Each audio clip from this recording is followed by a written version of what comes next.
बिस्मिल्लाहिर्रहमानिर्रहीम अस्सलाम वालेकुम। प्रोग्राम इस्लामाबाद और सरा जयम अलानुर वजीर कतुन को ज़ F9 पार्क के मौजूद यम नन बा दलता दे खल्कु सरा दे हुकूमत ते कारकर्दगी पे हवाला सरा खबरें कहूँ च दुई दे हुकूमत ते कारकर्दगी पे हवाला सरा नज़र सलरी और दुई दे हुकूमत ते कारकर्दगी नामुतमईन दियो कना और दे सरा सरा दुई हुकूमत ता दे खे कारकर्दगी पे हवाला सरा पैगाम सलरी पर दे मुख्तलिफ सीज़नों बा शुकुम दलता F9 पार्क तरगली खलक थी दागुई सरा खबरें कहूँ रज़ई दे मुंग सरा उसे दे हुकूमत पर कारकर्दगी बंदे स्तासो नज़र से दे कम हुकूमत मौजूदा शहबाज शरीफ चुकुम वज़ीर आज़म दे गोरा खबर दादा चे पदे के स्पेसिफिक खबर हुकूमत कोई खुद लाइन ऑर्डर मसला दा स्पेशली पे खैबर पख्तूनख्वा के और बलूचिस्तान के चे कम हालात थी इदगे पे हवाले बांधे और बिया दो चे कम मेन मसला दादा चे महंगाई दा हल डेर ज़्यादा तंग दी कहते वो गोरे का ना चिदा दे चीनी चे कम स्कैंडल रहा और दा दे चीनी वाला परुन माँ यू अखबार कहता लो चा पर ट्विटर बांधे शेयर करे हो वो 1972 के पर जंग अखबार के खबर लगे दले वो चीनी चोरों को माफ़ नहीं किया जाएगा न 1972 के न तपेदाश हुए न जपेदाश हुए न 1972 के हम दा मसला वा चीनी चोर उस दा चीनी मिलू नहीं चाहती उस तो मत दा हुआ है वाला चीनी चिकला अर्जाना वा दई बार वाले गला उस दई ता पता ना वा हुकूमत इदारों तो दा पता ना वा चिदा चीनी चिमंग बार ले गुला गया चिदा बार रजी दे पोजे बांधे पर चीनी का ग्रानी की उस चिकला ब्याह दी चीनी के बाद शार्टेज एग्जैक्टली दगे पर महकमी दी दगे पर हर शे दी मुख्तलिफ फूड सिक्योरिटी महकमा दा नूर दी पगे बांधे अमल दरामद वशो अबार वाले गला उस वाई चे दे 30 करोड़ डॉलर ए चीनी मंजूरी वर्कड़ा चे उस पे बार न दलता रहा बस अबर दा चे कम मीटिंगों ना पर आलर वो उस पदे उस फरज़ के 75 रुपए चीनी हो ग्राना शोला नोरा बाप देना ग्रानी पेट्रोल देना है लई दे वजना पैसे दे चा दी दा मिलोना माता तो ना पते के दा आगा तरीके दी दे पैसे दे घटलो चे कम एलीट क्लब या पे इक़्तिदार के खल के कभी मफादाती दा ब्याह गोरा दे बिजली IPP से चाह दी तगे खल को पके खल्क दी आगा IPP के खिलाफ सा कार्रवाई की आगे पे बारे के आगा बिजली चिकन बिलूना राजिया खुदा हम वर्का वे जे वर्का वहाँ पाकिस्तानी वर्का यार पूछा पकोर के गला के दले दे मीटर लगे दले दे आगा चिकन दे बिजली पमत के जी पैसे आलता चिकम IPP वाला से दिखा अपना आगा का यो यूनिट हम न पैदा करी अक्सर चिकम दे दई मुआहदे शवी दी दे हुकूमतों पर के दा दी चित्त बदे पैसे पूरा वर्क करे उस खबर दादा चिदा दी बिजली मसला दा गैसों ने रिटर्न हो गया चिकम ज़ेता वरसे पेट्रोल डीजलो पदे मख्ता युवा हफ्ते 2 हफ्ते के 2 बार बिजली दे पेट्रोल डीजलो कीमतों ना गिरान कर नो दा पेट्रोल डीजल या दा बिजली कीमतों ना दा चगची नो दा डायरेक्ट पदे खल्क बांधे दगे असर न दगे पोजे दा महंगाई न ज़्यादा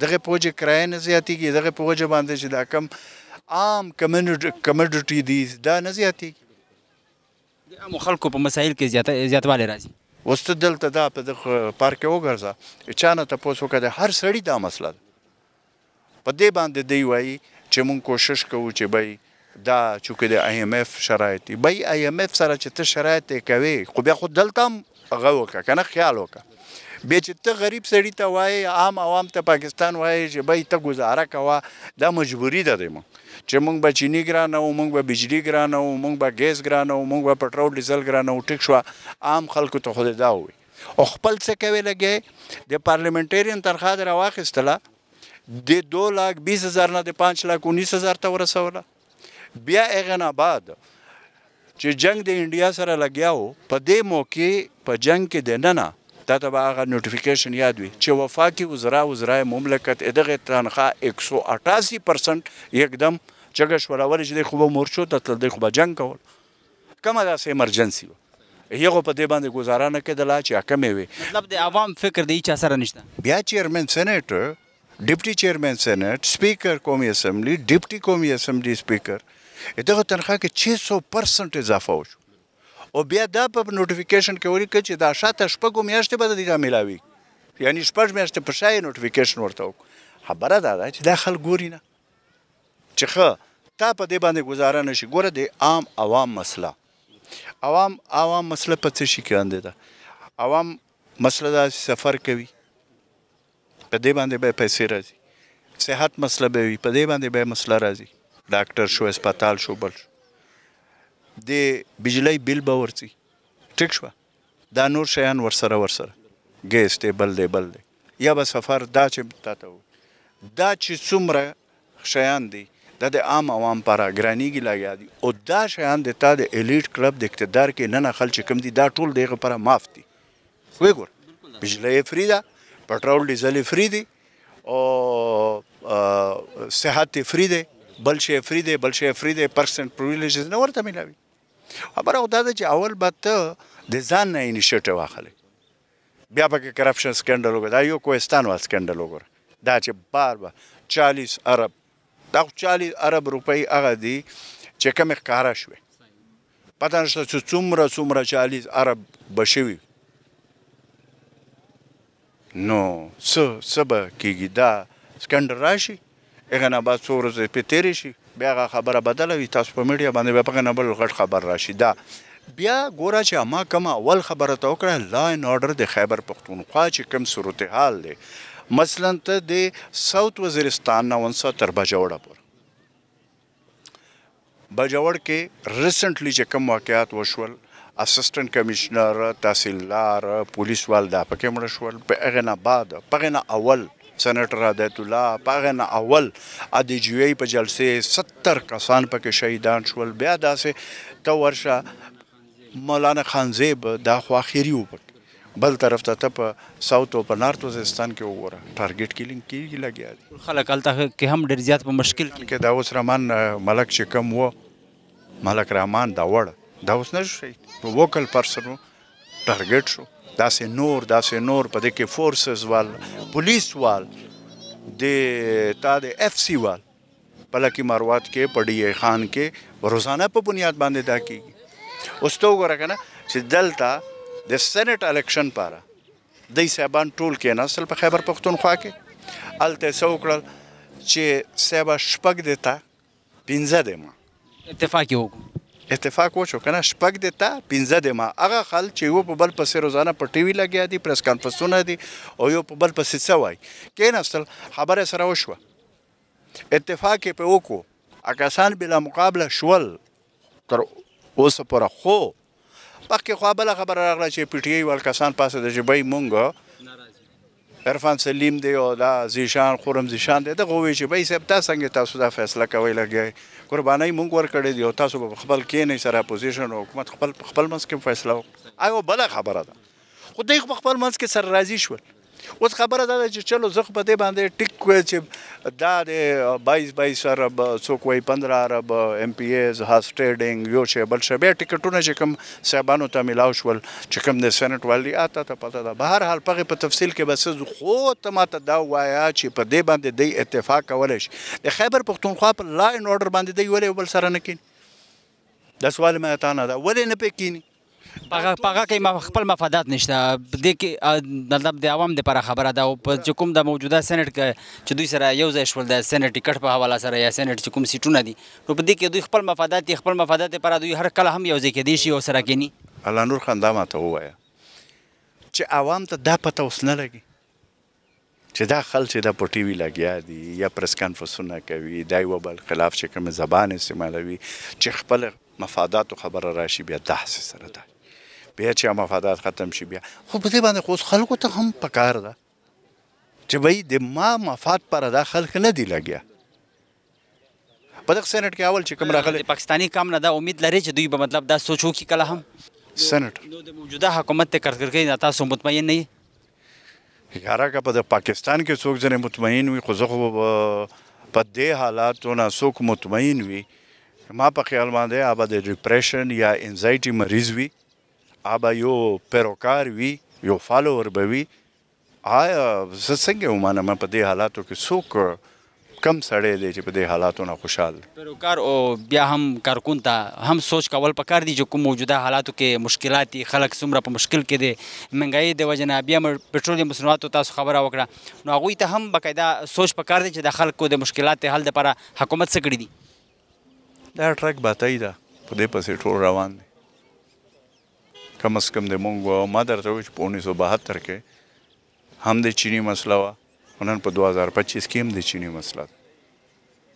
په دې کې الله نور خان خبره ده چې دا چې کم خلک په دغه ټایم په اقتدار کې دي یا په پارلیمنت کې دي یا کم ذمہوار خلک دي، په دې باندې سوچ پکار دی. پاکستان کې چې کومه مسله ده که نه جي، لا اینډ اورډر مسله نمبر 1 ده، بیا ورسره د معیشت مسله ده چې په کومې کې مهنګایي او دا شیان دي.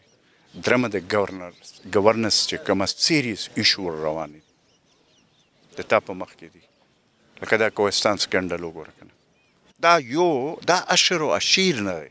اجمل صاحب په نگران حکومت کې ګندم سکینډل او اوس چینی سکینډل دی، او دین علاوه حکومت ته بیا هم د ښې کارکردګۍ په حواله سره ستاسو میسج څه دی؟ ګندم سکینډل چې کوم وشو پکې 300 ارب روپۍ خبره کوي، هغې په وجه باندې تر نن هم د زمیندار نه پوښتنه وکړه چې چا څو کناله مځکه وي.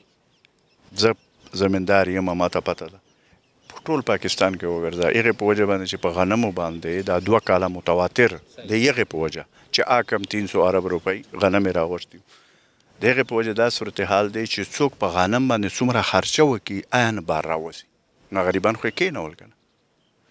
په هغې باندې کمیشن جوړ شو، کمیشن چې کوم جوړ شو په هغې نه بعد چې کوم حکومت ته شهباز شریف صاحب راغو په نګران نه بعد په کمیشن باندې څه وشو، نو اول څه شی شوي دي چې اوس به څه شی وشي. سزا شته نه جزا شته، خو بیا هم حکومت ته د ښې کارکردګۍ په حواله سره پیغام څه لري؟ څه پیغام به ورکړو؟ مشوره بیا هم چې موږ په حکومت پوهېږو نه، یا موږ دا شیان په خپل سترګو لیدلي نه وي، یا موږ ته دا پته وي چې یاره دا شی دا ډایرکشن په دغه طرف روان دی چې دا به ټیک شي. خبره دا ده چې دلته چې کوم صورتحال دی په هغې کې دا اوس د انډیا سره موږ جنګ وکړو، الحمدلله موږ هغه جنګ کې سرخورو شو. انټرنیټ چې کوم دی تا پرابلم دی که نه نور خان، سیریس پرابلم دی، چې کوم د کرپشن پرابلم دی، کوم د لا اینډ اورډر پرابلم دی، کوم د ګورننس پرابلم دی، که په دې باندې توجه ور نه کړله دا حکومتونو یا ذمهدارو خلکو چې چا دا کبار موږ ډېر تکړه هم شو، خو چې موږ معیشت داسې وي، موږ خلکو غریبان دا صورتحال وي چې د 2 ټیمه خوراک ده. ګوره په کوم ملک کې چې 10 کروڑ 30 لاک خلک تقریبا دا د غربت په لیکې نه لاندې وخت تېروي، چې یعنې دغو ته 2 ټایم روټۍ نه میلاوي. په هغه ملک کې به ته ماته دا ووایه چې دا غټ غټ ګاډي او دا پټرول او دا پوپا او دا سرکاري او دا حساب کتاب او دا غټې غټې تنخواګانې دا خستل پکار دي. خو ګوره چې دی په دې حالاتو کې چې ما درته وایي چې په دې حالاتو کې د خپلې تنخواګانې چې په 100% زیاتولو لپاره دی تیار، هر شي کولو لپاره دی تیار، بې په ضد د دې نه نوره څه توقع وساتو. بس الله دې خیر وکړي، الله دې ملک باندې رحم وکړي، بس دا ویلی شم. د حکومت په کارکردګۍ باندې ستاسو نظر څه دی؟ حکومت کارکردګي تقریبا دا کال یو نیم وشو چې بالکل 0/0 ده. عوام ته ریلیف نشته، چې کمې وعدې الیکشن نه مخکې کولو چې موږ به 300 یونټ فری درکو، هغه غونډ اپوزٹ روان دي. 300 یونٹ فری بجائے 600 یونٹ بل کے اندر ڈال رہے، نو ما ته خو 0/0 ښکاري. اس ریلیف نشته د عوام دپاره. پیټرول چې کم دی دی ویلی چې جی اگر پیٹرول رات کے اندھیرے میں مہنگا ہوتا ہے تو سمجھو وزیر اعظم چور ہے. یہ دوسری تیسری بار جی رات کے اندھیرے میں عوام بیچارے 230-40 پہ کہتے ہیں جی صبح ہم ٹینکی فل کریں گے، صبح اٹھتے جو 280-90 پہ پہنچایا ہوتا ہے. تو منگا خو بیخي سټیسفای نه دی حکومت نه. او وجه څه ده؟ دوی آیا تاسو ته داسې لګي چې عوام دپاره هېڅ هم نه دي کړي؟ دوی خو ډېر زیات لکه کوشش دی، دوی وایي هم چې موږ ډېر څه کړي دي د خلکو دپاره کوو هم، نو تاسو ته په ګراونډ باندې هېڅ په نظر نه راځي؟ عوام دپاره خو اوسه پورې ښه ښکاري نه. بس دا دی چې غریب ریړو والے چې کم دي، پیاز ټماټر آلو سبزي فروش چې کم دي، هغې خلاف یې کریک ډاون شروع کړی دی. نو دې ته خو زه پرفارمنس نه وایم، دا خو الټه چې کم دی د هغوی ماشومان بچي د ولږې لاسه دغه کوي چې یو غریب کس دی هغه فوټپات یا چاته سی ډي اف په ځای کې چېرته ریډه لګولې ده صحیح ده نو دوی ته خو تکلیف نه دی په کار دی چې دوی هغوی لکه سایډ والا ځای ورکړي کم از کم د هغوی ماشومان خو چې متبادل بزنس ورته یا مطلب اپرچونټي ورکول پکار بالکل متبادل بزنس ورکړي یا متبادل وینیو ورکړي چې هغوی خو خپل سیستم چلی که نه د هغوی خو نور دغه نشته دوی خو بیا هم د عوام په ټیکسونو پیسې باندې کوي نو بالکل خپه صورتحال کې په مشکل کې یې چې کومه مهنګایي ده یا چې کوم مختلف سیزونه لکه پټرول مصنوعات خاص کر چې کله هم ګران شي نو هر سیز قیمتونه ورسره په بره لاړ شي نو ستاسو هم مشکلات زیات دي بالکل مشکلات زیات دي موجوده چې کم دغه روان دی بجلی بیلونه شو پټرول شو نو خرچه 60-70-80 هزار والا قسم جاړي نن سبا د حکومت په پرفارمنس باندې کم از کم او دویم خبره دا وه چې صحت کارت چلیدو هغه هم بند کو نو اوس غریب کس څه وکړي هغه بس نه مړي نو بیمارۍ نه به مړ کېږي د دې د لاسه چې څه قسمه ریلیف نشته بالکل غریب ته څه پکار دي ښه ایجوکیشن یا ښه مطلب 2 وخته روټۍ او یا مطلب تعلیم نو دا ورته نه ملاویږي بیا هم حکومت ته د ښې کارکردګۍ په حواله سره ستاسو پیغام څه دی بس زمونږ خو نور څه دغه د دوی نه امید نشته خو کم از کم دا پکار ده چې غریب عوام دپاره د صحت فیسیلیټي ورکړي کم از کم دا صحت کارت خو ورته سټارټ کړي که نه اوس چې یو مریض دی کم فار ایگزامپل ډینګي شو ګایني والا کیسونه دي سی سیکشن شو چې کم ګایني کیس هغه 80,000 لاک چې کم دی هغه غریب کس نشي کولی کم از کم دا کیسونه خو په صحت کارت باندې آزاد کړي که نه غریب عوام ته نور چې سم نشي ورکولی دا صحت کارت خو له ورکړي که نه زه عمران خان دوی یادی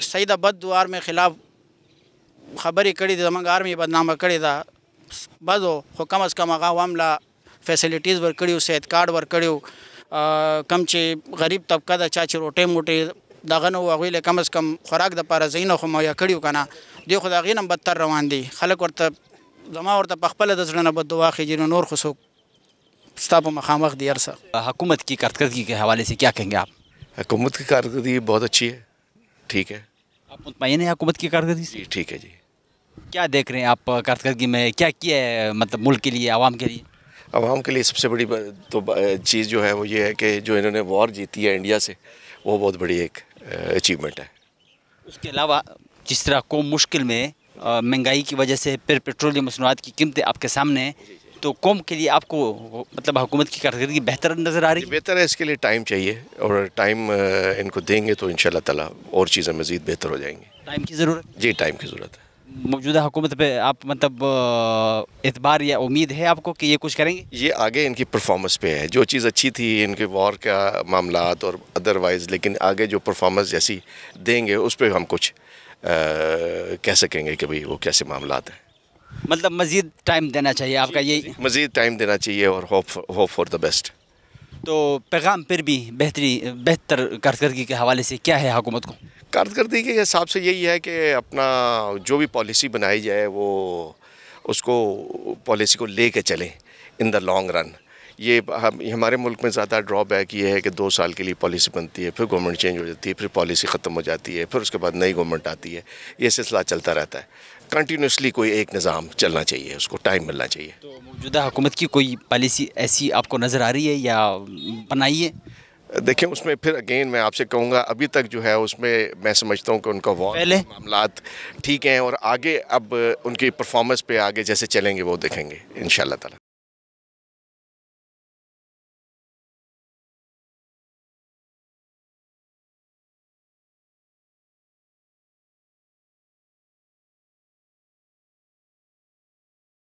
حکومت په کارکردګۍ باندې ستاسو نظر څه دی حکومت کارکردګۍ باندې یو نظر دا دی چې کوم لاست تقریبا دا 1.5 ایئر شو چې مطلب دی کومې وعدې کړې وې په لاس چې کوم ګورنمنټ و په هغې کې لکه مطلب دی وي چې دا پټرول ګران دی بجلی ګرانه ده او د ملک حالات چې کوم دی بېروزګاري ده نو که اوس تاسو وګورئ د هغې په ډبل باندې هر څه لکه لاس چې کوم ګورنمنټ و هغه ختمېدو پټرول په 150 باندې لیټر و او د دې ګورنمنټ سره راتلو نو ډایرکټ چې کوم دی 300 ته پټرول لاړ لیټر او بیا دغسې د بجلی یونټ چې کوم دی نو هغه هم ډېر کم قیمت باندې او اوس چې کوم حالاتو ته وګورئ نو بجلی یونټ چې کوم دی د هغې په ټریپل دی نو چې کوم دی کومې وعدې کړ بیا دی هغه ټایم وی چې لکه دا ګورنمنټ چې کوم دی مطلب پټرول ګران دی او دغه چې کوم دی ګران دی یونټ یې ګرانې دي او بېروزګاري ده نو دوی خو هغه ختم څه چې مطلب خلک یې نور هم بېروزګاره که او پټرول یې دومره ګران کړل چې لکه یو غریب دیاړیدار مزدور چې کوم دی نو نن سبا 700-600 روپۍ چې دیاړي وکړي نو په هغې کې که هغه چېرته یو 4-5 کیلومیټر لرې ځي نو چې هغه به کې پټرول یو لیټر واچوي نو هېڅ نه بچ کېږي او دغسې بیا د بجلی بلونو ته چې وګورئ یونټ چې کوم دی یو یونټ کم ځای ته یې ورسو دوی ته خو خپله پته نشته دی خو چې کوم دی لکه ښه مطلب مال ورسره دی مرات هم دي یونټ هم ورته فري دي پټرول هم ورته ملاویږي سرکاري پټرول ورته ملاویږي سرکاري یونټ یې ورته ملاویږي سرکاري ګاډي ورته ملاو شوي دي او زمونږ غریب عوام چې کوم دی نو هغوی ته هېڅ فیسلټي نشته او مطلب بېروزګار هم چې کوم دی کار ورته هم لکه سم نه ورکوي سیلري چې کوم دی د ګورنمنټ که وګورې بجټ لګي نو ښه بجټ یې ولګي او چې کوم غریب عوام دی د هغوی څه بجټ چې کوم دی که لګي نو دیاړیدار هېڅ دغه نه لګي دوی خو هسې ووایي چې لکه د دیاړي به دی او چې کوم دی د مزدور دغه سالانه دا سیلري دی خو هغه څوک ورکوي نه لکه یو کمپنۍ کې هم نه ورکوي ډېر کمتر چې کوم د اسلام آباد کې کیدای شي څه لږ ډېر کمپني هغوی ورکوي باقي داسې نه ورکوي څوک څه نظر لرئ د حکومت څنګه د غریب ولس لپاره څه کردار ادا کولی شي یا څه کردار به د موجوده حکومت ادا کړي تاسو داسې مطلب امید لرئ څه امید خو دی نه نشته ځکه چې کوم دا موجوده کوم حالات روان دي نو په دې کې خو زموږ امید نشته دی نه ځکه که امید وی نو بیا لکه لاست چې کوم ګورنمنټ و هغوی نه زموږ امید و او ماشاءالله ښکلی کار روان کړی و ښه بېروزګاري ختمېده او عوام خوشحاله و سکون اوس سکون نشته مطلب چې که ته هر څومره ټینشن خو چې سکون کېږه نه نو نیم زم چې نیمه خوشحالي دغه ده چې سکون نو اوس سکون نشته د سکون د ټول ولس د خلکو دپاره حکومت ته څه کول پکار دي ستاسو په خیال باندې حکومت ته دا کول پکار دی یا خو دی چې کوم دی مطلب روزګار چې کوم دی دلته شروع کړي او چې څومره هم لکه دی د خپل داسې پروجیکټ جوړ کړي چې پای کې دا نوجوانان دي کم بېروزګاره دي د هغوی له دې سکیمونه ټیمونه جوړ کړي چې لکه تاسو موږ لکه دا یو د سکیم تیارو دا تیارو او پای کې د ټول نوجوانان حصه واخلي چې کم شعبې طرف ته ځي نو هر یو شعبې چې کوم دی خپل دغه دی جوړ کړي نو هغې سره چې کوم دی دا دغه ختمېدی شو خو لکه د دی نه حل کېدی شي خو امید نشته دی نه چې کوم دی ډېر مشکل ده ځکه هغوی صرف خپل جیب دپاره سوچ کوي د عوامو دپاره سوچ نه کوي چې عوام په کوم حالت کې دي سوچ خو د عوام دپاره پکار دی حکمرانانو ته او د نه علاوه بیا هم دنیا په امید قایمه ده تاسو د نا امیدۍ خبره وکړه خو حکومت ته بیا هم د ښې کارکردګۍ په حواله سره پیغام څه لري مونږ خو دا نه وایو چې لکه لازمي چې لکه لاس کم ګورنمنټ و ماغه دی مونږ وایو دا ګورنمنټ دی خو چې کم مطلب کارکردګي چې کم لاس ګورنمنټ و چې هغه دی مو کوي عوامو ته سهولت ورکړي نو الله هغې مونږ بیا د دی نه د ښې تمه کوو او که دی هم دغسې لکه مونږ سره دغه چلیږي نو بیا ټول عوام د دی خلاف دی او چې کوم دی چې څنګه د حکومت دی جوړ کړی دی نو هغه هم ټولو ته پته ده په مشکلاتو کې ورځ په ورځ اضافه کېږي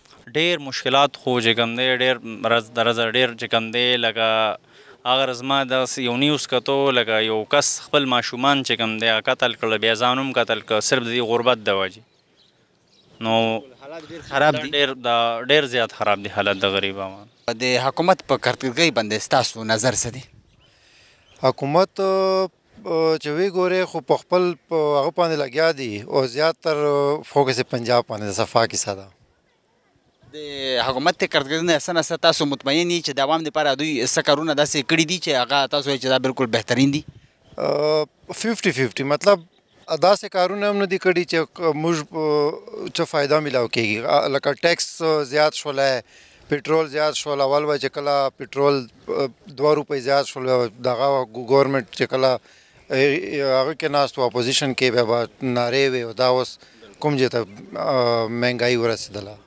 پټرول قیمتونه ورځ په مطلب هر 15 ورځې نه پس ګرانېږي نور چې کومه مهنګایي ده مارکیټ کې هغه هم د ستاسو مخامخ ده نو آیا د عوام په مشکلاتو کې اضافه روانه ده اضافه کېږي ډېره روانه ده پیله نه ډېره زیاته روانه ده نو مونږ خو وایو چې دا ګورنمنټ زر زر لاړ شي الیکشن دی وکړي. تاسو چې 50-50 نو 50-50 مطلب نه دی ډېر 50 خو اوس زه خو خپل ځان پر وایم 50-50 ځکه چې زه سروایو کولی شم که نه او چې کوم لوور طبقه دا بالکل نشي سروایو کولی. مشکلات زیات دي. بالکل بالکل خلک درته ګیلې کوي.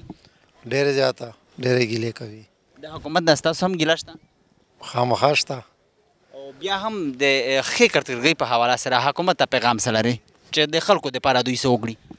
مونږ خو دا وایو چې دو په لکه کوم یو پارټۍ سایډ ته کړې ده زه هغه نه کوم چې ولې نو هغه انټرنل مسلې دي. نو په کار ده چې د حکومت دپاره دو څه نه چې اقدامات سوري د عوام دپاره چې اقدامات وکړي په ایمرجنسي بیسس باندې. څومره ضروري ګڼئ اقدامات په موجوده صورتحال کې چې کوم خلک مشکلات کې دي؟ مشکلات خو خلک ډېر زیات په مشکلات کې دي.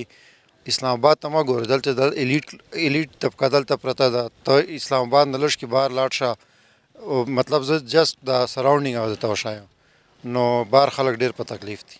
حکومت کی کارکردگی کے حوالے سے کیا کہیں گے آپ؟ हुकूमत के जिस तरह पहले बड़े बड़े दावे थे जब इमरान खान इक़्तिदार में था उस टाइम तो इनकी बड़ी लंबी लंबी बातें होती थी कि पेट्रोल अगर रात को महंगा होता है तो वज़ीर-ए-आज़म चोर है, ये चीज़ें इस तरह की. लेकिन अब इनकी अपनी जितनी कारकर्दगी है वो सारी ज़ीरो ही है. और उसके बाद जो हमारे मौलवी हज़रात हैं TLP वाले, मैं उनके लिए स्पेशल ये कहना चाहता हूँ कि उस टाइम अगर ज़रा से भी रात को पेट्रोल महंगा हो तो सुबह जनाब हाफ़िज़ साद रिज़वी साहब सुबह के टाइम उठ के पहुँच जाते थे रोडों पे, रोडें ब्लॉक करते थे कि खासकर फैज़ाबाद चौक और वो आपको भी सब उस लोगों को ज़्यादा मुश्किलात बिल्कुल इस चीज़ का. तो अब वो बिल्कुल ये स्क्रीन से आउट हैं. TLP वालों के सामने कोई इस तरह की बात करो तो वो आगे से पता है कि मुख्तलिफ़ किस्म के उनके शोशे होते हैं. लिहाजा इस हुकूमत से इससे कोई भी तकरीबन ये नहीं है कि कोई इस हुकूमत से खुश हो. हाली सिर्फ जो हमारे पटवारी हज़रात हैं वो इससे थोड़े से खुश हैं, उसके अलावा कोई इससे खुश नहीं है. मतलब आवाम के लिए कुछ करना चाहिए, कारकर्दगी दिखानी चाहिए ताकि आवाम उसमें मतलब खुश हो. तो आपकी ना खुशी की वजह क्या है? आप क्यों मौजूदा हुकूमत की कारकर्दगी से मुतमईन नहीं है? क्या कुछ नज़र भी आया है कि इन्होंने आवाम के लिए कुछ किया है? नहीं, इन्होंने बस रोडें बनाते हैं. रोडें भी आपने देखा हालिया दौर में जो बारिशें हुई हैं इस्लामाबाद में, रोडें वो अंडर पास एक दो बैठ के इस तरह ये चीज़ अरबों रुपए की प्रोजेक्ट इस तरह बजट जो इनके बहुत सारे आते हैं. उसके बाद ये मुख्तलिफ़ किस्म की जो ये बना रहे हैं अपनी पॉलिसीज़ CID वगैरह दूसरी किस्म की. चलें सारी चीज़ें ठीक हैं. एक किस्म के इस तरह के जराइम पेशा अनासर हो गए, मुख्तलिफ़ चीज़ें इनको ख़त्म करना चाहिए. लेकिन जो बेसिकली आप अवाम जो है गरीब अवाम है, जिस कई ऐसे अवाम है जो पाकिस्तान में जिनके घर रात का चूल्हा नहीं जलता, महंगाई आप देख लें कहाँ तक पहुँच गई है. तो इस सब के ऊपर इनको फोकस करना चाहिए. अवाम की मुश्किलात में दिन ब दिन इजाफा होता जा रहा है. जी अवाम वो तो आपके सामने ही है. अवाम जो है मतलब हर कोई परेशान है इस महंगाई में. आप देखें रात को जो तेल की कीमत कुछ और होती है, सुबह और होती है. हर चीज़ तकरीबन महंगी होती जा रही है. जिस तरह पहले हमारे शहबाज शरीफ साहब पहले हुकूमत में नहीं थे, उस टाइम इनकी बड़ी बड़ी बातें होती थी, हम ये कर देंगे वो कर देंगे. लेकिन अभी उस हिसाब से कुछ उस तरह की परफॉर्मेंस नहीं है इनकी. फिर भी उम्मीद पे दुनिया ही कायम है, उम्मीद ही रखनी चाहिए. तो हुकूमत को बेहतरीन कारकर्दगी के हवाले से आप क्या पैगाम देना चाहेंगे? यही है कि अपनी जो अवाम है सबसे पहले जो आप अवाम को जो है उसके लिए जो मेन चीज़ें आटा और घी उसके खाने पीने की अशियाज़ वगैरह उनके ऊपर थोड़ा फोकस करें. अपनी अवाम के लिए आप कोई अच्छा इक़दाम उठाएं. तो उम्मीद करते हैं इंशाल्लाह जिस तरह की इनकी बातें हैं तो अल्लाह करे इंशाल्लाह कोई बेहतरी हो अल्लाह की तरफ से.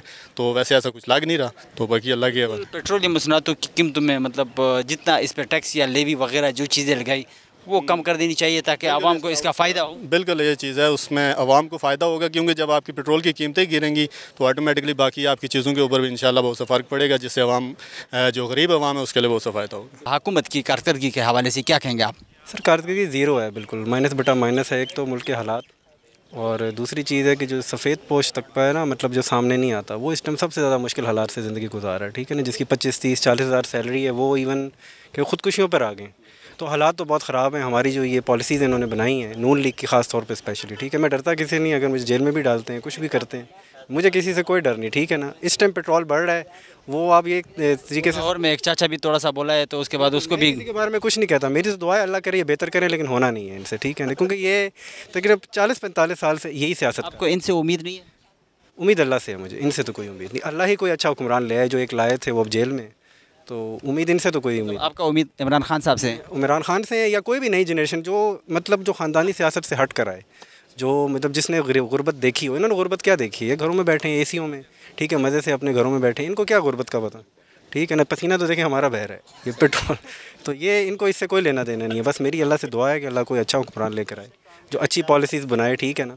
तो अभी आप देखें ये पेट्रोल फिर 30 से 300 से ऊपर चला जाएगा, ठीक है ना। और इस टाइम जो आम बंदे की ज़िंदगी है वो बहुत मुश्किल होगी।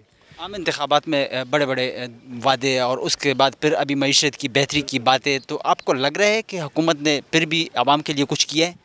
असल में बेहतरी हुई है तो लंदन में हुई है। बाहर के उनके जो महलात हैं उधर इनके घर में मतलब प्रॉफिट इनको जो हो रहा है वो एक तरीके से समझ लें कि वो इनके अपने घर अपना बैंक बैलेंस बढ़ रहा है, ठीक है ना। आवाम तो वहीं के वहीं खड़ी है, ठीक है ना। मसनूई कर देते हैं जिससे लगता है कि यार शायद महंगाई कम होगी, लेकिन वो मसनूई होती है। अचानक जब बढ़ती हैं रेट कीमतें, वो इनकी पॉलिसीज़ ऐसी बनी हुई हैं कि वो थोड़ा बहुत एक चीज़ आटा अगर फ़र्ज़ कर लें कि बिजली की कीमतें कम कर देंगे, पेट्रोल की बढ़ा देंगे, तो आवाम को तो कोई फ़ायदा नहीं मिल रहा ना। तो आवाम उसी तरह पिस रही है। तो मेरे ख्याल से हम अल्लाह से दुआ करते हैं कि कोई अच्छी हुकूमत आए, ठीक है ना, ईमानदार हुकूमत आए जो मुल्क का सोचे। फ़िलहाल मुझे कोई उम्मीद नहीं है, इनसे तो कोई उम्मीद। मौजूदा हुकूमत आपके ख्याल में ईमानदार नहीं है? ईमानदारी दिखानी चाहिए। और ईमानदारी कैसे मतलब ये दिखाएंगे, या दिखाने के लायक भी है या दिखा भी सकते हैं आपके ख्याल में? असल में जो ईमानदारी दिखाएगा ना वो फिर या तो मुल्क से आउट हो जाएगा या सियासत से आउट हो जाएगा, क्योंकि ईमानदार का पाकिस्तान में जीना बहुत मुश्किल है। वो जो पॉलिसीज़ लेकर आएगा वो कोशिश करेंगे उसको साइड पर लेकर आए, क्योंकि वो ईमानदार बंदा फिर ईमानदार बंदे को बर्दाश्त नहीं करता। करप्ट हमेशा करप्ट के साथ चलता है। तो इन्हीं पॉलिसी की वजह से आज मुल्क जो है वो इस तरफ हुआ है। मौजूदा सूरत हाल में जिस तरह की आपने भी बात की कि हुकूमत की बिल्कुल कोई कारकर्दगी नहीं है, मतलब सब लोग ही परेशान हैं। मौजूदा सूरत हाल में पेट्रोलियम मसनूआत की कीमतें आपके सामने हैं और फिर महंगाई भी आपके सामने है। तो आप भी मुश्किलात, आपकी ज़िंदगी भी मतलब मुश्किल से वो गुजर रही है, मुश्किलात हैं आपकी ज़िंदगी में? सर देखिए, मैं इस टाइम डबल जॉब करता हूँ, ठीक है ना। 2 जगहों पे जॉब कर रहा हूँ, फिर भी इवन किराया, घर के खर्चे, मतलब इन्होंने 37,000 तो की है, लेकिन 37,000 कुछ भी नहीं है। आमद दरामद भी नहीं है, बाकी कुछ भी नहीं। 37,000 भी कम है। कम से कम इनको 50,000 60,000 तो लाजमी होनी चाहिए, क्योंकि एक बंदा किराया दे, बिजली के बिल, गैस शैस, इन चीज़ों से तो 35-37 में तो कुछ भी नहीं बनता। क्योंकि मोस्टली आपकी 60% आबादी वो किराए के घरों में रह रही है, उसके अपने मकान नहीं है, तो इस तरह सर्वाइव करना बहुत मुश्किल है। हुकूमत को फिर भी आप बेहतर कारकर्दगी के हवाले से क्या पैगाम देना चाहेंगे? पैगाम यही देना चाहूँगा कि इलेक्शन करवाएं और घर जाएं, बस। इंशाल्लाह जो नई हुकूमत आएगी वो उम्मीद रख सकते हैं उससे। आपके ख्याल में हल या आवाम की मुश्किलात की कमी का वाहिद हल इलेक्शन में है, इंतखाबात में है? बिल्कुल इलेक्शन में फेयर इलेक्शन करवाएं, इंशाल्लाह आपको सब पता चल जाएगा। आवाम जिसकी तरफ होगी उसी तरफ। फेयर इलेक्शन की आपको उम्मीद है? मुश्किल है, अभी फ़िलहाल तो मुश्किल है। आवाम को फिर क्या करना चाहिए? मतलब अपने वोट की तहफ़्फ़ुज़ तो मतलब हर बंदे को भी करनी चाहिए। आवाम, अब वही बात है ना कि आवाम अगर किसी पे भरोसा भी करती है, वो बाद में लोटा बन जाता है, दूसरी पार्टी में चला जाता है। यहाँ पे ये भी तो मसला है ना, आवाम किस पे ट्रस्ट करे? किसी पे नहीं कर सकती। आज के तो लोग देखते हैं जिस पार्टी का रुख है उस तरफ सारे चले जाते हैं। अब हमने एक ईमानदार को वोट दिया है, वो ईमानदार है, अब काम भी करवा रहा है, उसको ख़रीद लेते हैं। फिर वो अब जब दूसरी पार्टी में जाता है वो कोई काम नहीं करवाता, फिर वो उनके रंग में रंग जाता है। तो इस वजह से यहाँ मसले मसाइल बहुत हैं। तो बस उम्मीद का दामन। मसाइल हल कैसे होंगे?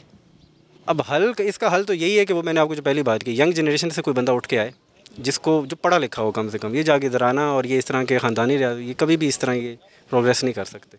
हम वहीं के वहीं खड़े रहेंगे। आपकी तरह मेरी तरह जो अच्छी सोच का बंदा आएगा और उसको कोई फाइनेंशियली सपोर्ट भी हो, जिस तरह इमरान खान को थी, लेकिन वही बात है कि उसको भी सियासत में आने के बाद पता चला कि हालात कैसे हैं। तो यहाँ पे मसले ये हैं कि एक जवान हुकूमत कोई आए, जो अच्छी सोच के लोग आएँ, तो फिर उम्मीद आप रख सकते हैं, ठीक है ना। बाकी यही होगा, मसनूई वक्ती तौर पे महंगाई कम होगी, फिर अचानक इलेक्शन से पहले आपको महंगाई कम नजर आएगी, जो इलेक्शन होंगे फिर महंगाई बढ़ जाएगी, ठीक है ना। तो ये हल किसी के पास नहीं है मौजूदा सूरत हाल में, या मौजूदा हुक्मरानों के पास, या मौजूदा हुकूमत के पास? कोई बिल्कुल नई पार्टी अगर उठती है, तो नई पार्टी अगर उठती है तो फिर मैं उम्मीद रख सकता हूँ कि शायद वो कोई अच्छी सोच लेकर आएँ। बाकी ये पार्टियाँ पिछले 40 साल से हम देख ही रहे हैं, ठीक है ना। दे हुकूमत पर करकई बंदे स्तासु नज़र से दे यार हुकूमत सरजी दासे दे چې دلته خو ډېر ښه ماحول دی، خو که موږ لکې مروت ته رالې حالات ډېر خراب دي. خدای سته دلته خو ماشاءالله ډېر ښه ماحول ده، هېڅ مسله نشته. موږ په طرف باندې خو حکومت داسې حالات لګولی ده چې څومره دلته مزې دي، خوندونه دي، دومره یې هلته موږ ته غمونه لږلي دي. اوس دې نه موږ رالو لکې دلته اسلام آباد ته موږ چې موږ به د اسلام آباد حالات وګورو چې آیا څرنګې مطلب هلته مزې شته که نه، څرنګې هلته د موږ لکې مروت غوندې ټینشنونه دي. بس نور خو ماشاءالله ډېر خوند یې وکړو، اوس یې لر ګډ شلو، ډېره مزه یې وکړه. بالکل F9 پارک ښکلا زیاته وي، دلته رونق زیات وي. نو بیا هم حکومت چې کومه کارکردګي ده او چې کومه په ملک کې مهنګایي ده، چې کوم خلک پریشان دي او چې کوم پټرولیم مصنوعاتو قیمتونه ستاسو مخامخ دي، نو څه نظر لرئ په دې کې خلک او تاسو څومره په مشکل کې دي او څومره پریشان یې موجوده صورتحال؟ دومره خلک په مشکل کې دي که نه چې زه اول خو زه په خپله درته وایم چې مخکې به مې 500 روپو پټرول اچول، اوس چې هغه ته ورسم پام ته ورسم که نه ځان سره ګورم کله 150 واچوم کله د 200 واچوم، ځکه چې ګوره هلته مزدوري مو چې کومه ده کمه ده او د پټرولو خرچه مو ډېره زیاته وي که نه. دې وجې نه مطلب موږ ډېر په پریشانۍ چې یو. حکومت ته دا درخواست دی موږ له طرفه چې خاص کار ګوره په دې هغه باندې د عوامو باندې د رحم وکړي، پوه شلې. ډېر زیاته مهنګایي ده، خلک نن سبا دې جي ته مجبور دي ګوره سرجي چې ګوره بازار ته چې لاړ سي یو طرف ته ګورې سوالګیر به درته ولاړي، بل طرف ته ګورې سوالګیر به درته ولاړي، پوه شوې. دلته اسلام آباد چې خو معیار نه دي کتلي، خو که موږ په طرف راغلې ډېر زیات په تنګ رایسي. بالکل هلته کې خلک بېروزګاره هم زیات دي او بیا چې کوم امن و امان خراب صورتحال دی د هغې د وجې نه خلک پریشان دي او بیا هم حکومت داسې یو کار چې تاسو ویلي وي چې آیا دا واقعي حکومت صحیح کار کړی، صحیح کار یې وکړو یا صحیح کار کوي په نظر راغلی دی؟ سر فی الحال خو دلته خو نه خو څه ویلی نه شم، خو موږ په طرف خو بالکل اډو صحیح کار شته نه پکې حکومت کې څه داسې هغه شته پوه شوې چې عوام سره هیلپ وکړي او نه پکې څه داسې هغه شته پوه شوې چې عوامو دپاره څه فایده. یو دغه بې نظیرې والې پیسې دي والله د دنیا خلک د ښځې ورته ولاړي، یو دغه هغه یې د ښېګړه د عوامو هم ډېرې په مشکله میلاویږي، هم ډېرې په مشکله میلاویږي، خلک په کتارونو کې ورته ولاړي. ډېره مهرباني سرجي موږ بیا ځو. حکومت ته بیا هم دنیا په امید قایمه ده د ښې کارکردګۍ په حواله سره پیغام څه لري؟ د ښه کارکردګي ما په طرف هغه کې یا نشته ده، مشکله ده ډیره مشکله. وجه څه ده؟ حکومت ولې صحیح کارکردګي مطلب یا صحیح کردار د ولس راشي هر څه به ټیک شي، دوره پورې ګوره دا ملک نه ټیک کېږي. صحیح ده جی، ټیک شو که نه؟ عمران خان یو واحد حل دی، یو عمران خان یو حل دی پوه شوې. هغه څنګه په نچار سلا حکومت هغه هم کړی دی خو مطلب خلک بیا هم هلته کې پریشان هم ګوره بس هغه ډېر ښه دی پوه شوې. هغه چې راشي که نه پوه شوې بیا ګوره هېڅ هم مشکله نشته، او چې څو پورې دا نواز شریف وي که دا څه شی دی شهباز شریف دی مونږ خو د انګریزي راځي نه پوه شوې، تعلیم مو شته نه دی سرجي. خو بس ډېره مهرباني او بل حکومت ته دا سوال کوم چې په دې عوامو باندې دې رحم وکړي او خاص کر دې موږ لکې مروتو باندې ډېر زیات ظلم زیاتې لګیا دی. صحیح ده جی، الله دې امن راولي، الله دې امن راولي.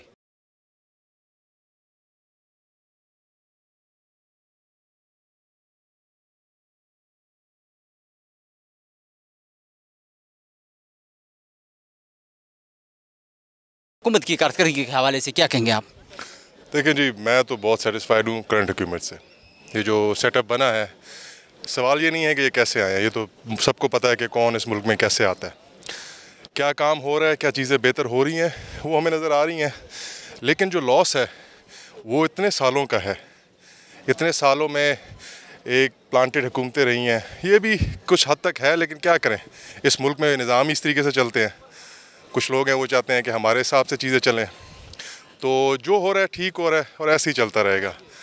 कंप्लेन करना ऐसा होगा कि आप जैसे कहीं बाहर से आए हैं, आप हमें अमेरिका या यूरोप से आते फिर हम कंप्लेन कर सकते हैं।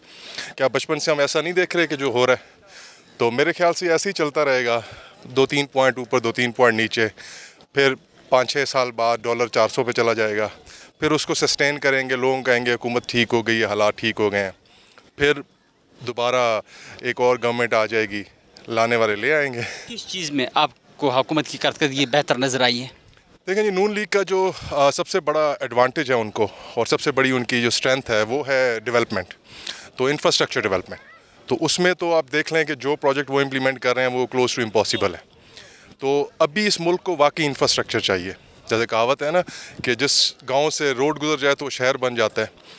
तो हमारे मुल्क में आबादी बहुत ज़्यादा है और अगर उन आबादियों को एक्सेस मिले बड़े शहरों की, तो वो एक पहला बहुत बड़ा स्टेप होगा डेवलपमेंट की तरफ। और आपको अभी बेसिक से स्टार्ट करना है। ये हमारे मुल्क में बड़ा अजीब निज़ाम चलता रहा है। एक तरफ हम न्यूक्लियर पावर हैं, दूसरी तरफ हम 2-2, 3-3 बिलियन डॉलर के लिए पैसे मांग रहे हैं। तो ये जो हम कर्जे भी चढ़ा हुआ है, तो ये जो मिसमैनेजमेंट ऑफ रिसोर्सेज है, थोड़ा सा उनको अलाइन कर लें। लेकिन अब मजबूरी है पॉलिटिकल पार्टीज़ की, वोट इस बात पे पड़ता है। अगर आप वो काम करेंगे जिससे सिस्टम्स डेवलप करेंगे इस मुल्क के, जिससे सिस्टमेटिकली चीज़ों को इम्प्रूव करेंगे, उस पर वोट नहीं मिलता। तो आवाम की मुश्किलात में दिन ब दिन इजाफा होता जा रहा है, तो क्या आप भी मौजूदा सूरत हाल में मुश्किल में है? देखें जी, कौन नहीं पिस रहा आजकल के दौर में, हर बंदा पिस रहा है, हर बंदा मुश्किल में है। पेट्रोल महंगा हो रहा है, चीज़ें महंगी हो रही हैं और हुकूमत की तरफ से ज़ीरो कंट्रीब्यूशन है हमारी तरफ। लेकिन और क्या कर सकते हैं, एक आम आदमी क्या कर सकता है इस मुल्क में, आप बताएं। मैं कहीं पे जाता हूँ, अगर मैं खाली एक स्टेटमेंट भी दे दूँ तो मेरा वही हाल होगा जो पंजाब में एक बारिश में एक बुज़ुर्ग ने कह दिया, ठीक है, तो हम तो बोल भी नहीं सकते। तो ये काइंड ऑफ डिक्टेटरशिप जो हमारे मुल्क में है कि आप फ्री स्पीच एक बेसिक ह्यूमन राइट है, अगर हमें वो नहीं मिल रहा तो उसके अलावा हम क्या कर सकते हैं। अब जब बंदा बोल ही ना सके, आप मुझसे पूछ रहे हैं, मैं अगर उनका नाम ले लूं, आपका चैनल मुश्किल में, मैं मुश्किल में, कल मेरा सॉफ्टवेयर अपडेट हो रहा होगा। सॉफ्टवेयर अपडेट भी नहीं करना चाहिए, ऐसी बातों पर लोगों को मतलब मसाइल पर बात करनी भी चाहिए, और लोगों की मतलब जो भी बात हो उस पर हुकूमत को, इदारों को, सबको मतलब तवज्जो भी देनी चाहिए और मसाइल को हल भी करना चाहिए। बिल्कुल आपकी बात ठीक है। देखें, जब तक आवाम को बोलने का हक नहीं होगा तो कैसे बताएंगे हमारे क्या मसले हैं। जो 4 लोग ऊपर बैठे हैं, ये 4 लोग पिंडी से एक ऑर्डर जारी कर देते हैं और वो पूरे पाकिस्तान में इम्प्लीमेंट किया जाता है, ठीक है। और बजट आता है, वो लतीफ़ा आपने सुना होगा, शहबाज कह रहे हैं कि बजट आपने पूछा क्यों नहीं। जरदारी साहब ने कहा, उन्होंने कहा मुझसे भी नहीं पूछा गया। तो जब हर चीज़ उधर से ही आनी है तो हमारे बोलने करने से, बयान देने से क्या फ़ायदा है, क्या फ़र्क पड़ता है। जो बजट आ जाएगा, जो टैक्स लगा देंगे। अब मुझे बताएं कौन सी चीज़ पे टैक्स नहीं है आपके मुल्क? ये चीज़ें इस तरह मतलब पाकिस्तानी कौम बर्दाश्त करती रहेगी? ये जी, जब तक एक इदारा ठीक नहीं होगा, जैसे वो एक इदारा अगर हमने किसी तरीके से ठीक कर लिया तो सारे इदारे ठीक हो जाएंगे। मतलब आइन की पासदारी ज़रूरी है? बहुत ज़रूरी है, वो तो मुल्क की बेस है। उस पे मुल्क जिस मुल्क ने अपने आइन को सबसे ऊपर रखा और किसी को भी उसको मिसयूज़ नहीं करने दिया, तो मुल्क तरक्की की तरफ गया। ये बेसिक फार्मूला है। जिन मुल्कों ने ये अपनाया, जिन मुल्कों में एक्चुअल डेमोक्रेसी आई, सिविल राइट्स आए, तरक्की भी की है, और वो आज कहाँ पहुँच गए हैं। सबसे बड़ी एग्जांपल इंडिया है हमारे पास। आप 100 गालियाँ दें, उनका 100 उनके मसले हैं मुल्क में, लेकिन वो कहाँ निकल गए। हमारे साथ ही आज़ाद हुआ था, उनको ज़्यादा मसले हैं पॉपुलेशन के, डेवलपमेंट के, इंफ्रास्ट्रक्चर के, हर रोज़ पोल गिर रहा होता है, लेकिन उनका एक स्टेबल पॉलिटिकल स्टेबिलिटी जो है वो वहाँ पे है। बड़ा बड़ा इन्वेस्टर आता है वहाँ पे, क्यों? क्योंकि ये नहीं होगा कि फ़ोन आएगा कि यार इसको ब्लॉक कर दो, इसकी इंफॉर्मेशन दो, इसका डाटा निकालो, इसका ये करो। ये जब अब हमारे लोग हमारी मुल्क के ख़िलाफ़ यूज़ हो रहे हैं तो ये इंस्टेबिलिटी जौन सी है, ये सबसे बड़ा मसला है। बिल्कुल इस तरह की चीज़ पे तवज्जो भी देनी चाहिए, इससे नुकसान मुल्क का है। बिल्कुल जी, मुल्क है। आप देख रहे हैं, आप और मैं सफ़र कर रहे हैं इस बात पे। इस मुल्क में सबसे बड़ा जो मसला है वो पॉलिटिकल इंस्टेबिलिटी है। जो प्राइम मिनिस्टर आता है उसे नहीं पता भाई इसको 5 साल पूरे होंगे कि नहीं। क्यों? क्योंकि एक बंदा डिसाइड करेगा कि भाई अब हमें नया प्राइम मिनिस्टर चाहिए, आपकी ज़रूरत, अब आपकी ज़रूरत नहीं है। क्यों? क्योंकि वो जो नए प्रोजेक्ट्स आ रहे हैं उसमें वो कहता है कि यार कुछ आवाम को मिलना चाहिए, और वो कहते हैं नहीं यार कुछ इधर ही रहे, और वो पता है आपको किधर जाए। आवाम की मुश्किलात को हल करने के लिए तरजीही बुनियादों पर इक़दामात की ज़रूरत है, और इक़दामात उठाने भी चाहिए, चाहे इमरान खान साहब की हुकूमत हो, चाहे वज़ीर आज़म शहबाज शरीफ साहब हो, या नवाज शरीफ साहब हो, या आसिफ अली ज़रदारी साहब हो, या बिलावल मतलब आएँ। तो साथ साथ आप मौजूदा हुकूमत को बेहतर कारकर्दगी के हवाले से क्या पैगाम देना चाहेंगे? देखिए जी, मेरा सिर्फ ये मानना है कि इनको थोड़ा सा फोकस शिफ्ट करना चाहिए यूथ की तरफ। ये इंफ्रास्ट्रक्चर बहुत इंपॉर्टेंट है, लेकिन हमारा बेसिक एजुकेशन सिस्टम जो है ना वो कोलैप्स कर गया है। हमारे सबसे बड़ी मिसाल ये है कि जो आपके वालिदैन ने किताबें पढ़ी अंग्रेज़ी की और बाकी सब्जेक्ट्स की, वो मैंने भी पढ़ी स्कूल में, आपने भी वही किताबें स्कूल में पढ़ी, तो वो एजुकेशन सिस्टम स्टक है एक जगह पे। तो इनको फोकस करना चाहिए बेसिक एजुकेशन सिस्टम पे कि एटलीस्ट हमने जो ज़िंदगी गुजार ली आपने गुजार ली, लेकिन हमारे जो बच्चे आने वाले हैं, ठीक है, उन पे लिए, और ज़्यादा ख़र्चा भी नहीं है। आपको ये मदरसे बंद करने पड़ेंगे, ठीक है, आपको फोकस लाना पड़ेगा। जो कामयाबी है, जो अगर आपने मुल्क को बचाना है, ठीक है, आपको फोकस चेंज करना पड़ेगा और एक एजुकेशन का निज़ाम लाना पड़ेगा पूरे पाकिस्तान में भी दीनी तालीम के साथ साथ दुनियावी तालीम भी देनी चाहिए बच्चों को, बच्चियों को, वो भी ज़रूरी है। देखें जी, दीनी तालीम देना जो है बिल्कुल मदरसे देते हैं, लेकिन हमें वो एक्सप्लॉइट होते हैं, क्योंकि मदरसे में गरीब का बच्चा पढ़ता है। जब अमीर का या इन ब्यूरोक्रेसी का या जुडिशरी का, जब इन फ़ौजियों का या इस तरह जो एलीट है हमारे मुल्क की, उनके बच्चे जब मदरसों में जाएंगे तो वो एक्चुअली दीनी तालीम भी मिलेगी और दुनियावी तालीम भी मिलेगी। अभी वो जा रहा है बेचारा गरीब का बच्चा, उसको बेचारे को खाने को नहीं है, मदरसे में डाल देते हैं। अब मदरसे में जो मौलवी बैठा है वो क्या कर रहा है उसके साथ वो अल्लाह बेहतर जानता है। तो वो एक मसला है। तो जब एजुकेशन सिस्टम, मेरे ख्याल से उसको ठीक करने का बड़ा सिंपल रूल है, सिंपल आइडिया पाकिस्तान में, कि एक लॉ बना दिया जाए कि इस तमाम ब्यूरोक्रेसी, तमाम जुडिशरी, तमाम सरकारी मुलाजिम इनके बच्चे सिर्फ सरकारी स्कूल में पढ़ेंगे। जिस दिन ये लॉ बन गया ना, उस दिन आप देखेंगे कि ये बीकन हाउस और LGS या बड़े बड़े स्कूल्स पीछे रह जाएंगे।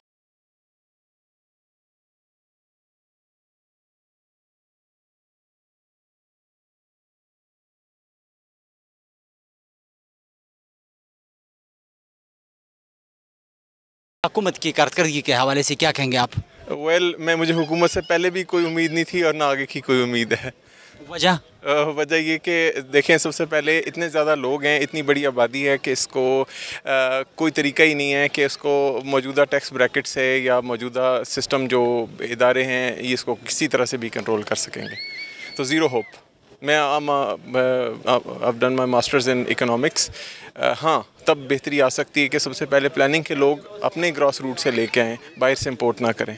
तो आपके जब लोग अपने होंगे और वो जो स्ट्रीट में लोगों के मसाइल को समझते होंगे, फिर ही कुछ बेहतरी हो सकेगी। मसाइल का हल कैसे मुमकिन है? क्या मौजूदा हुकूमत ने कोई ऐसा काम किया है जो आपको अच्छा लगा हो और वो आपने मतलब यही समझाओ कि वाकई ये काम हम मौजूदा हुकूमत ने आवाम के लिए किए? अब देखें, मेरा मकसद I'm an apolitical person, ठीक है। पॉलिटिक्स में जो लोग आते हैं, एक गवर्नमेंट दूसरे से थोड़ी बेहतर हो सकती है, उससे कम भी हो सकती है। और दूसरी चीज़ है कि हमारे यहाँ चूँकि नॉन गवर्नमेंटल और अनइलेक्टेड रियलिटीज़ भी हैं, तो इस वजह से ये कहना बिल्कुल गलत होगा कि गवर्नमेंट ने बिल्कुल कुछ नहीं किया। लेकिन जो कुछ किया है, मुझे कुछ इस्लामाबाद का, चूँकि मैं रहने वाला हूँ, तो मुझे कुछ अंडरपास, ओवरपास, फ्लाईओवर्स दिख रहे हैं। लेकिन मुझे मैं चाहता हूँ कि जो बेहतरी दिखे वो ये है कि पिम्स हॉस्पिटल में लोगों को दवाइयाँ पूरे तरीके से सप्लाई करें। तो एक रोड बना दी है हमारी गवर्नमेंट ने, मैं उसको वेलकम भी करूँगा क्योंकि हमारे पैसे से बनी है, उन्होंने कुछ सोच के बनाई होगी, जिससे इस्लामाबाद और एबटाबाद के बीच में जो फासला है वो काफ़ी रिड्यूस हुआ है और वो जो बीच के पेरिफेरीज़ हैं वो काफ़ी डेवलप हुई हैं। लेकिन पॉइंट इज़ कि जी, जहाँ पे money should go where the mouth is, और यह है कि जो ग्रास रूट पे गरीब तरीन तबका है हमारा, वो उस तबके को जो फैसिलिटेट करेगा वही हमारे लिए आगे जो है वो फ्यूचर में वही हमारी गवर्नमेंट है, वही जिंदाबाद है। बिलाल साहब, आपने इंटरचेंज की बात की, एक तो एफेट इंटरचेंज है और दूसरा सेरिना इंटरचेंज है, दोनों बैठ भी गए हैं और 2-3 माह के अंदर ये जो अभी बारिशें हुई हैं, और साथ साथ फिर आपने पिम्स की बात की, मैं पॉलीक्लिनिक भी इसमें शामिल करूँगा। वहाँ पे अगर आप पर्ची बनाते हैं तो लाइन में खड़े होंगे, फिर जब आप डॉक्टर के पास जाएंगे लाइन में खड़े होंगे, फिर आप जब टेस्टों के पास जाएंगे नंबर लगवाने के लिए फिर लाइन में खड़े होंगे, फिर आपसे जब सैंपल लेंगे फिर लाइन होगी, और फिर जब वापस सैंपल जमा करेंगे फिर लाइन होगी, फिर दवाई के लिए लाइन। तो आवाम के लिए मतलब सोचना चाहिए, हुकूमत को इस तरफ भी तवज्जो देनी चाहिए, कारकर्दगी दिखानी चाहिए। अव्वल तो आपकी जो बात है इसके दो हिस्से हैं। पहला ये कि वो जो कुछ इंटरचेंज वगैरह बैठ गए हैं, तो उसमें लास्ट गवर्नमेंट ने एक, मेरे सामने की बात है, F6 में एक रोड बनाई थी जिसको उन्होंने प्लास्टिक से बनाया था। तो मैं गुजारिश करूँगा कि आइंदा जो भी रोड्स बनाएं उसमें इम्पोर्टेड चारकोल की जगह पे जो है ना प्लास्टिक का इस्तेमाल करें, तो काफ़ी हद तक मसला हल हो सकता है। तो अब रही बात ये कि वो जो पिम्स के डॉक्टर्स का, तो मेरा सामना रहता है, कुछ हमारे दोस्त लोग भी हैं उनमें, पिम्स के डॉक्टर्स जो है वो अपनी ड्यूटी कर रहे हैं। अच्छी बात यह है कि जब कोरोना था ये लोग भागे नहीं, दे कुड रन। कोई 1,00,000-1,25,000 के एम्प्लॉई अपनी ज़िंदगी के लिए को दाव पे क्यों लगाएगा? Nobody run away. सो मेरा सलाम पाकिस्तान के सारे डॉक्टर्स को। लेकिन यह है कि वो जो मसला है ना कि लोग पर्ची के लिए इंतज़ार में खड़े हैं, उसकी वजह आबादी है। अब अगर आप आसपास फिरती हुई फैमिलियाँ देख लें तो उसमें 8 बच्चे, 9 बच्चे, 2 बीवियाँ, 3 बीवियाँ, ये तो हालात हैं, ठीक है। इसमें थोड़ा सा होश हमारी आवाम को भी तो करना चाहिए ना। मुझे याद पड़ता है मेरे बचपन में ये कैंपेन थी USAID की तरफ से कि छोटा ख़ानदान ज़िंदगी आसान, लोगों ने सुना ही नहीं। फिर उसके बाद चली 2 बच्चे खुशहाल कराना, ठीक है, वो भी नहीं चली। फिर उसके बाद कम बच्चे खुशहाल कराना। तो अभी जो हमारे मजहबी स्कॉलर्स हैं उनको ज़रा थोड़ा सा रिस्पॉन्सिबिलिटी। साहब, कितना अरसा हुआ इस्लामाबाद में और यही 2 अस्पताल ही आपने देखे होंगे, मज़ीद ऐसे अस्पताल तो बनानी चाहिए क्योंकि इस्लामाबाद की आबादी भी दिन ब दिन बढ़ती जा रही है। देखें जी, पहला हॉस्पिटल अगर फैसिलिटी प्रॉपर कर दे, उसको आप एक्सपेंड कर दें, उसके फॉर एग्जांपल जहाँ पे लॉन्स बने हुए हैं वहाँ पे आप नया एमरजेंसी डिपार्टमेंट बना दें। अगर उसके पास 5-7 एम्बुलेंसेज हैं तो उसको 15 कर दें। फ़िलहाल तो फर्स्ट स्टेप तो ये है, क्योंकि देखें ग्रोथ दो किस्म की होती है। ग्रोथ का जो पहला हिस्सा है वो होता है जो कि फॉरेन एड पे डिपेंडेंट होता है। जो दूसरा हिस्सा है वो डिपेंडेंट होता है कि आप अपने डोमेस्टिक रिसोर्सेज से क्या कर सकते हैं। तो ये देखना पड़ेगा कि डोमेस्टिक रिसोर्सेज से जो टैक्स कलेक्शन हो रही है, जो कि हमें हर साल पिछले 3 साल से पता चलता है कि टैक्स कलेक्शन जो है बहुत बेहतरीन हुई है, तो वो जो टैक्स कलेक्शन है काइंडली उसको सही जगह पर जो है इन्वेस्ट करें। बाकी जो साहिब इक़्तिदार हैं आज वो भी इसी मुल्क के बाशिंदे हैं, इसी मुल्क के शहरी हैं, इदारों के लोग भी इसी मुल्क के शहरी हैं। तो ये है कि बेहतरी सोचने की ज़रूरत है कि वो लोग जिनके पास फैसिलिटीज़ नहीं हैं उनको फैसिलिटीज़ दी जाए। साहब, आम आवाम की मुश्किलात में दिन ब दिन मतलब इजाफा होता जा रहा है, तो क्या आप भी मुश्किलात मतलब सामने हैं या मुश्किल में हैं? जो मतलब महंगाई है, जिस तरह की पेट्रोलियम मसनूआतों की कीमतें आपके सामने हैं, चीज़ों की कीमतें भी दिन ब दिन बढ़ती जा रही है, तो अपनी मुश्किलात के हवाले से क्या कहेंगे? देखें, मुश्किलात तो ज़िंदगी मुश्किलों का नाम है। एक्चुअली कहते हैं ना, ज़िंदगी एक मुश्किल से दूसरी मुश्किल तक का सफ़र है। ठीक है, तो अब समझना ये चाहिए कि मुश्किलात तो हैं और रहेंगी, और लेकिन ये है कि अब मैं इसमें पेट्रोलियम की जो रेट्स हैं उन पे मैं गवर्नमेंट को बिल्कुल किसी को मुर्द ब्लेम नहीं कर सकता, मुर्द इल्ज़ाम नहीं ठहरा सकता। वजह यह है कि वो तो इंटरनेशनल प्राइसेस हैं। तो दूसरी चीज़ है कि गैस भी हमें साल के कुछ हिस्से में ख़रीदनी पड़ती है। तो लेकिन मैं ये चाहता हूँ कि जब ऑयल और गैस की प्राइसेस नीचे हों तो खुदारा उनको यहाँ पर भी लोकली नीचे कर दीजिए। अभी समझ में आती है कि इन दिनों में ऑयल और गैस की प्राइसेस नीचे नहीं हो सकती, लेकिन इन द फ्यूचर इसका एक लॉन्ग टर्म प्लान बनाएं, अपने रिसोर्स को एक्सप्लोर करें। वो जो आली मंडी में पेट्रोलियम मसनूआत की कीमतें कम हुई है, लेकिन यहाँ पे कीमतें बढ़ गई है, और साथ साथ फिर भी दुनिया उम्मीद पे कायम है। मतलब हम भी उम्मीद से जी रहे हैं। हुकूमत को बेहतर कारकर्दगी के हवाले से क्या पैगाम देना चाहेंगे? पहले तो मैं आपका रिकॉर्ड करेक्ट करूंगा। पहले तो प्राइसेस गिरी, ट्रम्प साहब के आने के बाद बड़ी स्पीड से नीचे चली गई। उसके बाद जो है वो जब कसाद बाज़ारी और ये ट्रेड वॉर स्टार्ट हुई तो उसके बाद पेट्रोल ने थोड़ी रिकवरी ली, लेकिन पेट्रोलियम जो है $84 पर बैरल से जो है वो आया 57 पर बैरल तक भी आया, और अब जो है वो 68-69 पे ट्रेड हो रहा है, और उसके ट्रेडर्स को लॉस हो रहा है। ये सिर्फ एक इंसान का लॉस नहीं, पूरी अरब वर्ल्ड का लॉस भी हो रहा है। हमें अब सिर्फ अपनी प्रॉब्लम्स नज़र आती है, इंटरनेशनली इतना लॉस है कि जिसका कोई हिसाब नहीं। आरामको जैसी बड़ी बड़ी कंपनियों के आप शेयर्स की सिचुएशन देखें, ठीक है, शेल को देखें, पाकिस्तान से शेल चली गई है बिज़नेस के हालात की वजह से। तो दोनों साइडें हैं ना, तो लेकिन अब भी जो लोग हमें इंजेक्ट करके दे रहे हैं, तो उन तक जो तेल की सप्लाई है उसको थोड़ा सा सब्सिडाइज़ करें। क्योंकि अब देखें, हमारे इस्लामाबाद में, पिंडी में देख लें या पाकिस्तान में देख लें, सबसे ज़्यादा तादाद मोटरसाइकिल सवारों की, ठीक है। तो एटलीस्ट वो लोग जो कि अब बड़ी मुश्किल से अपनी ज़िंदगी गुजार रहे हैं, उनकी ज़िंदगी को थोड़ा सा आसान करें। टैक्सेस की वजह भी हो सकती है पेट्रोलियम मसनूआतों की कीमतें यहाँ पे लेवी आपके सामने है कि कितनी मतलब हुकूमत इस पर लेवी ले रही है। देखें, टैक्स लेवाई जो है वो एक बड़ा कॉम्प्लेक्स प्रोसीजर है। उसमें किसी टाइम पे टैक्सेस को ऊपर और नीचे किया जाता है, डिपेंडिंग ऑन ये परसेंटेज अगले दिन भी वेरी कर सकती है। गवर्नमेंट उसको कम्प्लीटली कट डाउन भी कर सकती है। लेकिन अब ये देखें कि पेट्रोल के हमारे यहाँ आ कहाँ से रहा है। हमारे पास पाइपलाइंस नहीं है, हमारे पास कोई पंपिंग सिस्टम नहीं है। वो पेट्रोल जो है वो डलता है एक गाड़ी में, वहाँ से लाकर एक पेट्रोल पंप के टैंक तक डाला जाता है। इसके बीच में कुछ कॉस्ट्स भी हैं, ठीक है। तो जो फॉर एग्ज़ाम्पल अब एक इंसान कश्मीर में रह रहा है और उसको बलूचिस्तान के कॉर्नर से या कराची से तेल की सप्लाई जा रही है, तो क्या आपको क्या लगता है कि वो सप्लाई नॉर्मल है? वो क्या आपको लगता है कि वो सप्लाई विदाउट अ कॉस्ट हुई है? तो ये देखना ज़रूरी है कि उसके अंदर हमें कॉस्ट क्या हो रही हैं। हाँ, अब ये है कि ज़्यादा से ज़्यादा EVs पे जाएँ, गवर्नमेंट नई EV पॉलिसी लॉन्च करे, ठीक है, तो हम उसको वेलकम करेंगे। कतुन को दे हुकूमत कारकर्दगी पे हवाला सरा चकुम दलता F9 पार्क तरगरी खलक वी दागुई तफसीली खबरे तासो वावरे दे दुई हम दे हवाला सरा मुख्तलिफ राय लारी खुबिया हम चुकुम गरीबा तबका दा आम ओलस दे आगा डेर ज़्यादा पर मुश्किलात के दी चुकुम मुश्किलाती दागे दे हल दे पारा हुकूमत प्रॉपर पागे बंद तवज्जो हमवर कावल पकार दी दे इक़दामात तो हम ज़रूरत है दादे सरा जमुंग दादे प्रोग्राम वक्सर तरसी दे बल प्रोग्राम दे पारा जमुंग सराव सही अल्लाह पमान।